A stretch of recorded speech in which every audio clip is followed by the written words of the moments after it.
yahay dhowr qodob kaasoo aan kaga hadli doono xaaladda gobolka dalka iyo shaqaalaha gobolkaba.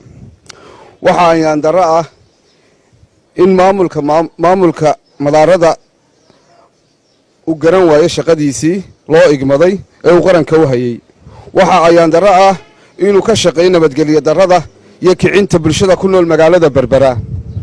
laguma dirsan shaqadaaduna ma aha iyadoo shaqadaaduna daayacan tahay inaad xisbiyada qaranka aad xagxagato tiisaba daryeelaad tu kale ku dara. haddii aad cid ay fadhiid tahay maanta adigaa fadhiida oo ilaa dowladdii xukuumaddii daahiriyaale ilaa maanta fadhiyey.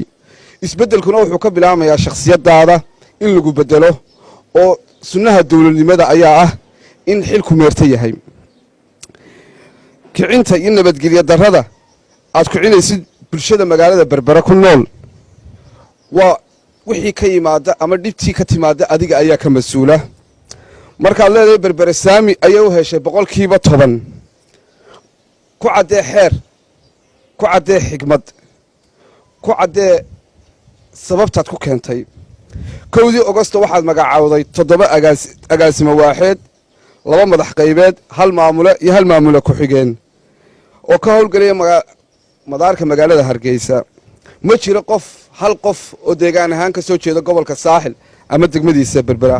waa maxay nacaybka iyo cuqdada aad u qabtid magaalada Berbera iyo dadka ku nool ee aad adigu shaqada ka soo bilowday ee aad adigu ka soo baxday? taas waxaan weydiinayaa maamulka madaarada Hargeysa Cumar Sayid.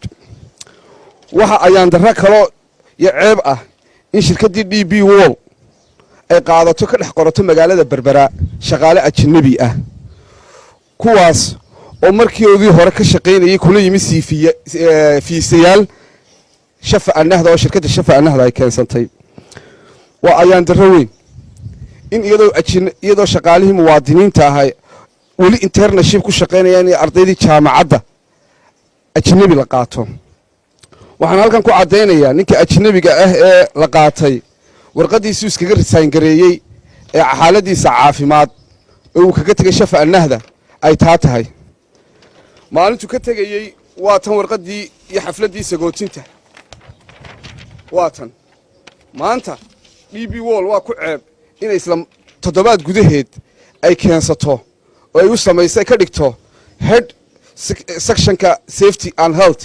waa ayaan darro iyadoo ay magaalada dhalinyaradii internshipka ahaa dacwadahoodii cid ay u gaadhsiiyaan oo ay u qorteen maamulkii degmada iyo kii gobolkaba oo ay taa tahay iyagoo ku dalbanaya mushaharaadkoodii xuquuqdoodii markii shaqadii laga eriyey. cid allaale cid ay ula tagaan dacwaddiina aanay garanayn. waa ayaan darro baahsan oo qarankii iyo dalkii iyo dadkii iyo gobolkiiba haysata. waa dhalinyaradii dalka wax u baratay, waa dhalinyaradii gobolka wax u baratay. ma hayaan cid ay dacwaddooda gaadhsiiyaan. waa ayaan darro. gobolka waxaa haystay dekadda waxaa haystay cali xoorxoor, waxaa lagu wareejiyey cali DB World. cali DB World qofku doonuu keenaya, qofku doonuu qoraya, qofku doonuu qaadanaya, qofku doonuu mushaarka u dallacaya, qofku doonuu keensanaya. taas haddaanu nahay xisbiga mucaaradka ee cid waanu ka soo horjeednaa. dadkuna waxay u baahan yihiin cadaalad bay u baahan yihiin. waxaan kaloo aan ku darsanayaa shirkaygan jaraa'id 3 bishii 7 waxaa wasaaradda ganacsiga iyo warshaduhu iyo dalxiiska gobolka Saaxil isuduwaha u jooga uu soo saaray digreeto uu ku jaangoynaya qiimaha shidaalka magaalada Berbera iyo gobolka Saaxil. waa 3 bishii 7 maanta ay bil ka soo wareegtay qiimihii shidaalka oo uu ku jaangooyay 6100 shilin halkii litir wuxuu marayaa 6300. waxa isweydiin mudan mas'uuliyaddii iyo digreetiyadii wasaaraddaasi miyaanay shaqaynayn, miyaanay xukuumadii ka shaqayn dalka? taasi waa su'aal ciddii ay khusaysay u taalla inay wax ka qabato sida ugu dhaqsaha badan.